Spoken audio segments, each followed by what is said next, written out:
রাজশাহীতে রয়েছেন প্রতিনিধি বদরুল হাসান লিটন, যুক্ত হচ্ছি তার সাথে।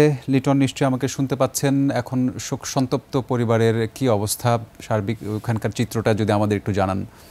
জি, রক্তিম, আমি এখন দাঁড়িয়ে আছি রাজশাহী সপুরা গোরস্থানে।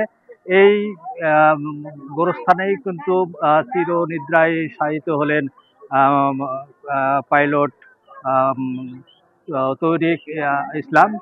আম, এখানে সর্বশেষ কিন্তু পুলিশ একটি গার্ড অফ অনার এবং তিনটি তোপধ্বনির মধ্য দিয়ে তাকে কিন্তু এখানে চিরনিদ্রায় শায়িত করা হয়েছে। এর আগে রাজশাহী মুক্তিযোদ্ধা স্মৃতি স্টেডিয়ামে তার শেষ নামাজে জানাজা সেখানে বিপুল সংখ্যক নিয়েছেন পরিবারের সদস্যরা সহ বিভিন্ন প্রশাসনের কর্মকর্তা এবং আম, আহ, রাজনৈতিক দলের বিভিন্ন নেতারাও এই ইয়াতে অংশ নেন।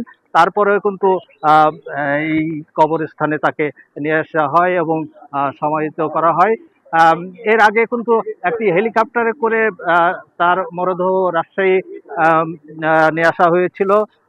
রাজশাহী সেনানিবাসে তার মরদেহ নামানোর পর তার স্মৃতি বিজড়িত বাড়িতেই কিন্তু তার প্রথম নিয়ে যাওয়া হয়। সেখানে কিন্তু তাকে দেখার সুযোগ করে দেয় মানুষকে, এবং সেই বাড়িতে কিন্তু মানুষের ঢল নামে।